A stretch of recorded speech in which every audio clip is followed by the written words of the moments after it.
Welcome to the Healing Practice Podcast, a space for navigating the natural seasons of womanhood and personal growth. Hosted by Claire Cleaver, author, counsellor, and practitioner, this podcast explores the key stages of womanhood, from the first bloom of puberty, through fertility and birth, to the powerful transition of perimenopause and menopause.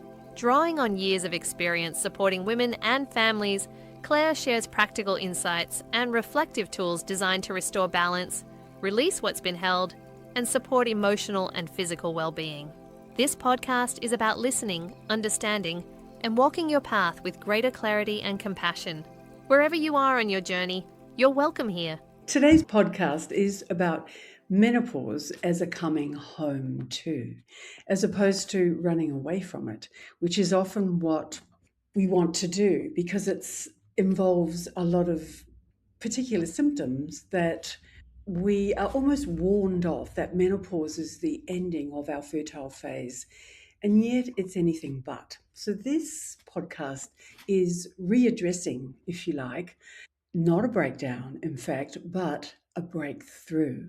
And when we think of that word, a breakthrough, now that has an edge of excitement to it because we are coming to the edge of something, maybe to the brink, if you like, and then we're poised at that point, about to take off, breaking through into something else.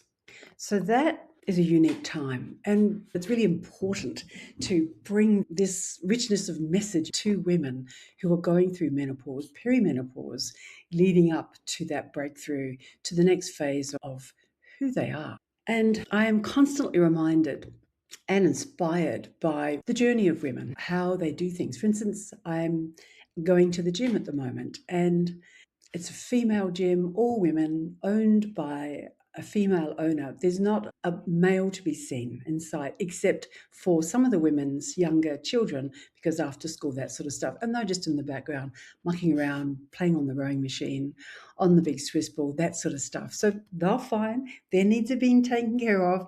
And meanwhile, their mums are doing this stuff. And seeing women lift weights in a completely free of judgment space, getting onto a bike, breaking their guts out, working up a sweat, wiping their brow, lifting weights, catching medicine balls. If you ever caught a medicine ball, that's hard work. So I am daily inspired by what women do on a daily basis. And so this is why when we get to talk about menopause, these meaty topics, it's like your life is not ending. It's looking at where it's going. And it's recognizing the depth of who you are as a person, as a woman, all the roles that you've taken on, all the things that you've done, and the next phase. So it's nothing to be frightened of. So this is what we're doing. We're setting the stage that menopause is a return to the self, very much a coming home after years of external focus. Now, I'm not going to call it lost in the wilderness, because you're not lost in the wilderness. You're out there doing all the tasks, bringing up children, going to work, maintaining a relationship, being the domestic goddess, whether you want to or not, at home, doing all of these things. The chauffeur, I don't need to tell you what you're engaged in. But there is a timely end to those things. And generally it comes as our children grow older. That timely end happens. And with that ending, if you like, that's the transitional stage where things can get a little bit, tricky. A tricky path of negotiation. But let's not just get there yet. So we're going to talk about, as a woman, let's go of the roles, the identities that she's embraced, that she's had to take on, because that's what she signed up to when she got married and had children, and yet still wanted to maintain her identity in her career. So yeah, women do sign up for that stuff. And we do it willingly, right? Don't we? Yeah, for the most part, we do it willingly, because that is the social contract that we abide by, and that is what is the script for what happiness looks like. And not to say that's wrong, because it's not, but there needs to be like an overarching view, if you like, of when that starts to wind down.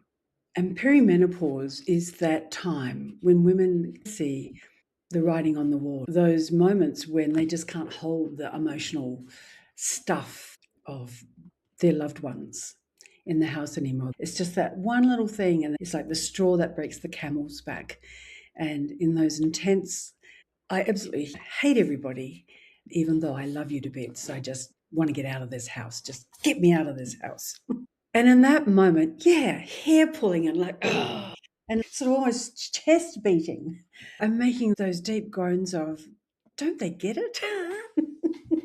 And they don't get it because they don't get it until you get it.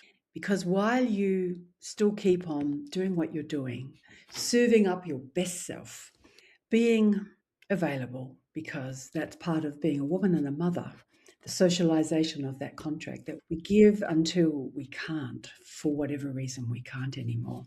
So when we start to notice those things where our focus is not with them anymore, but trying to work out why we are so not fragile, but angry. So that anger that you feel as a perimenopausal woman, because it's certainly percolating through menopause as well, but it starts to be felt as a perimenopausal woman, whereas up until now you've been coping, the lovely word that we use, coping with a capital C. I'm coping, but really you're not. All of a sudden you're not coping anymore and you can't understand why. And then you're aware of the sensations of what anger starts to look like and feel like and taste. And so that sometimes is super frightening. Because before you were this rational, got it all together kind of woman, loving partner, organized, able to deal with stresses and everything. Yep, I can do it. I can do it. And then all of a sudden it's like your basket is so full, your head is so full that you're at breaking point. And so the anger is it's visceral. So it's such a strong feeling. There's a lot in anger. And it's not that we have to unpack what the anger is, but in a way we do, because anger is really a state of different feelings that are in there. And each feeling will flavor whatever is going on for the woman. And each feeling will be triggered depending on her situation and what her reactivity is like, if you will, and her response to it. So we've got reaction and we've got response. So response is a little bit more measured, whereas reaction is more like it just comes up and you just do something. So there's almost no time to catch it and you just go into reaction mode. Okay, so a stimulus, bang, reaction. And that's when everyone at home gets frightened because, oh, mum just turned into a bit of a monster. But response is when you start to notice the triggers and then you're able to catch it, not always, but catch it, and then what would we call it? Put together a suitable response. But that's the difference. It's timing, it's recognition, and choosing to modify your response for it to become a response. So a bit more measured. So is it wrong to have a reaction or response? Not really. It's just what you're feeling at the moment. It's coming back to what the anger is. And so when we have anger, obviously not in the moment you're going to look at, oh, I'm so angry. What am I angry about? Generally, it will be something that somebody has done or something that you have come up against where you are just full to capacity and can't deal with it anymore. So it's either your interpretation of that you can't deal with it anymore. So it's a little bit more of an internal response or an external factor situation from another person or from something, but still external, that causes you to feel this anger. So when you're in a quiet moment, it's good to step away with that and go, okay, boy, was I like over the top on the edge there? What was that all about? And so take a breath, obviously not with any, and look at the anger. So it's like, what happened? What happened that took you into that that explosiveness? And there were different things, but when I think back when I was in that state, it would often be a careless comment that my husband might make. Oh, what have you been doing all day? That sort of stuff. It's like, what? Or it's like, what have I been doing all day? Trying to keep everyone alive is what I've been trying to do all day. Or the kids coming home and first step is go straight to the fridge. What are we having for dinner? You know, that endless lament, and all you want to do is throttle them. You go make dinner, see what that's like every day, 5 days a week or whatever. So it's the inconsideration that accumulates in a woman's head and her body. So she just becomes a raging mass of all of this stuff that she doesn't let out. If you don't let it out, it becomes volcanic. And so it's just looking for the right little trigger, the right little button to be pressed for it to erupt. So anger is extremely healthy. And the trouble with women and anger is that we have taught to not do it well. And when we think of the difference between bringing up boys and girls, boys are allowed to be rough and riotous and noisy and loud and all of that stuff and do what they will and shout and hit even. They get away with hitting. But girls are subdued and suppressed, and a good girl is one that behaves nicely. And so that then is seen through the male lens, if you like. A good girl, and therefore a good woman, is one that behaves. And as we know from certain figures currently in the current global sphere, a woman that speaks out is labelled as difficult because she's spoken her mind, and it doesn't suit people to hear what she has to say. So as long as you look nice, stay nice, you are much more acceptable.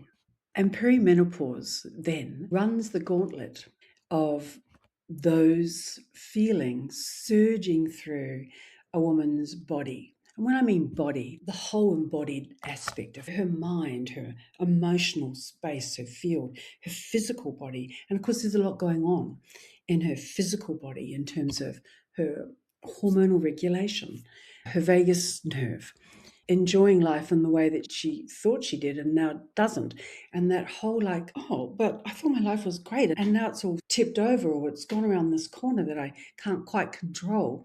So there is a sense of being out of control in a life that you really wanted and you're struggling with what happened. So not like a road wreck, but it feels like your life is being dismantled in a way. And that is a really good word when we think about perimenopause. Your life is being dismantled. And part of that, in order to create and assemble this new pathway, which is what menopause is, and embracing freedom, if you like, a different kind of liberation and living. And so when we think about any kind of dismantling, there's always pain that comes with that, because what we have assembled up until then seems like the perfect, I don't want to say facade, because that makes it sound like our life, what we've done so far is just a pack of cards. It's not. But all of those existential thoughts cross our mind in perimenopause that, gee, has this been worthwhile what I've built so far? And so there is those sneaking little thoughts that come in to open up the possibility of, is this what it's about? So you can look around to see if there's anyone else, you up there or you down there or your friends, or is this what it's about? Is this what I signed up for? Does it get better than this? So all of those questions that kind of leave you ragged and questioning yourself. And so it's really important to have these conversations with girlfriends and with other people, like me, for instance, to talk about what is it like beyond this? Where am I going? What can I do to help me beyond this phase to survive? Sometimes it's a bit like survival. I wouldn't use that word lightly, but to be able to transition, if you like. And again, that's a word that we can't use, that we need to use lightly as well, but to move through the work of perimenopause. Not to say that menopause is a walk in the park once you're there, but you've stepped through the gauntlet, as I said before, of what perimenopause is about. And just coming back to the way women work with anger, because that is a really critical point for women to be able to be angry. And because we're taught to hold in our anger, we don't get to do it well, it tends to become this container that we hold in.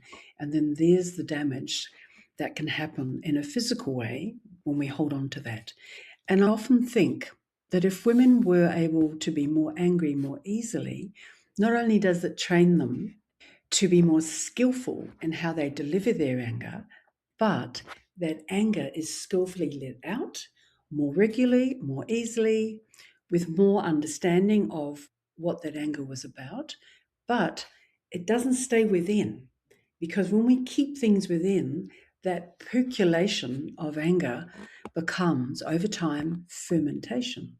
Fermentation over time becomes a kind of, what's a suitable word? I don't want to say rot, but it breaks down matter. That's what fermentation is. It's like a maceration, it breaks down matter.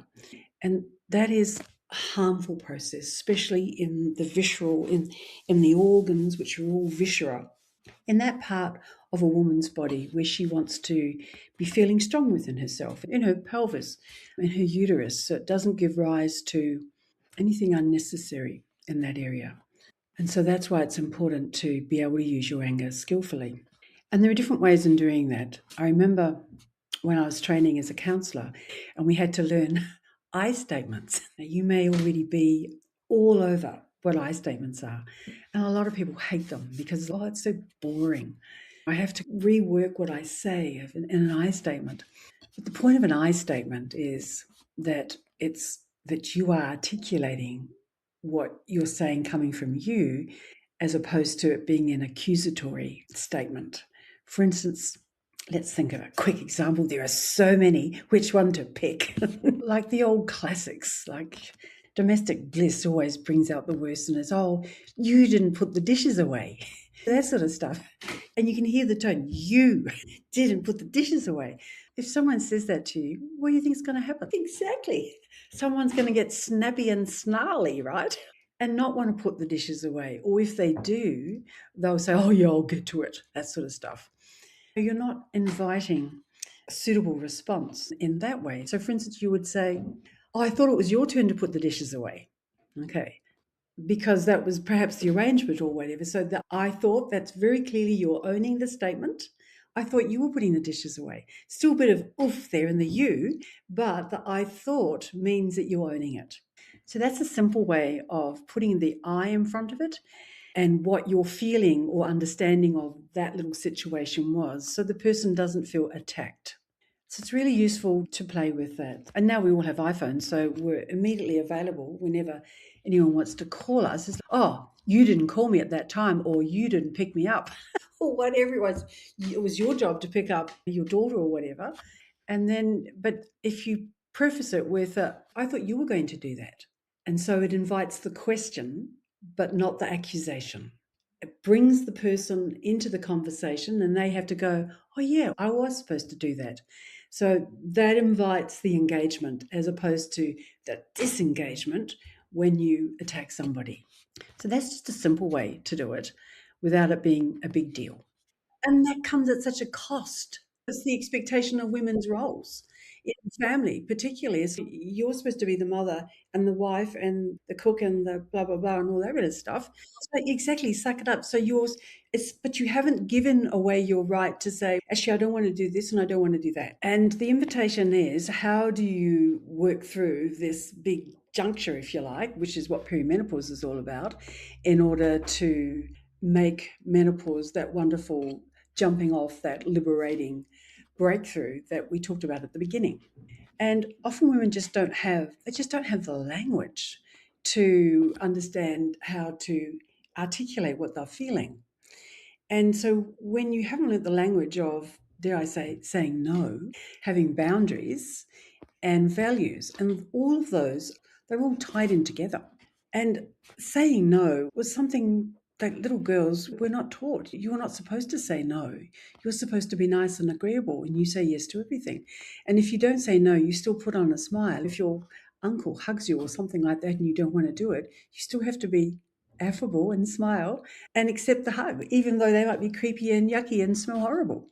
little girls, and this happens to boys as well, it's not just girls, but we're talking about females and the socialization of not being able to say no and for their anger to be suppressed and stymied. So where they need to have a voice, that they don't know how to access it because they've never really accessed it. And so it comes back to, what are boundaries? And some women don't even know what boundaries are. Oh, you say no and you say yes, but they have no idea how to understand them or implement them because it was something that they never taught. No, yes, maybe. Is that a boundary? Maybe not. How do I work with boundaries? If I don't know what boundaries are, how can I teach that to my children? And then what are values? So are they something to do with boundaries? And I remember when I first learned values, I had no idea. And I was training as a counsellor. I had no idea what values were. I went, values? I had to scratch my head and think about it. And so again, this stuff is not what we are taught as children because our parents either didn't know them either, and we didn't learn it from other models that could have helped us with this. We've muddled along. And so the point of these podcasts is to deliver information and education on how women can go through this incredibly pivotal period of perimenopause to learn new skills and to be able to look forward to menopause as being this enormously rich, creative and productive period. Perimenopause is very much a woman starting to find her way home to herself. And so moving away from a life of obligation to choice. And this is so scary for women. It's, oh my God, I have choice. I'm allowed to choose what I want. Is it actually allowed? And yet that permission, that deep permission, can be frightening to go within, to find that space about, well, where does it live in me? That's what sovereignty is about. And you've heard about it in relation to countries having sovereignty over their own land. That is, they have boundaries, very clear boundaries about who can enter and who can't, and what the purpose of those entries, those visits are. And you are exactly the same. You are a sovereign state. You let people come in when you say yes to them. That's asserting a boundary. And no, speech of the hand, when you don't want them to come near you for whatever reason. And it doesn't have to be like, oh, no, it's just no. And so that's when we use our nice female self to say no, but firmly. This is the liberation of reclaiming yourself.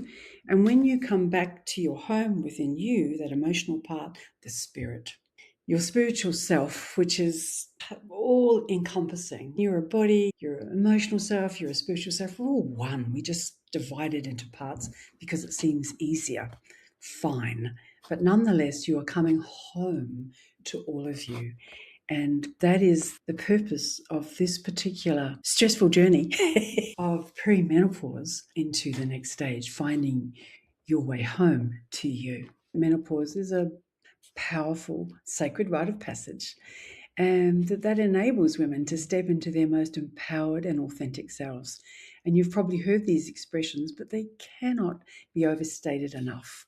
And so take a breath when you hear that kind of talk, because it is enriching, liberating talk about what you're going through. If you want to continue this journey of self-prioritization, finding out about your sovereign self, I invite you to jump onto my website, go look at the various resources I've got there, listen to this podcast and workshops and see what else is available to you that you resonate to. I look forward to interacting with you whenever you're ready to. You've been listening to the Healing Practice podcast with Claire Cleaver. If today's episode resonated, you're invited to continue the journey with Claire beyond the podcast. You'll find books, guided resources, workshops, and opportunities to work with Claire one-to-one at thehealingpractice.com.au. Whether you're seeking support, understanding, or a deeper connection to the season of life you're in, there's space there to explore at your own pace. Until next time, trust your body's wisdom, honour where you are, and move gently through the season you're living.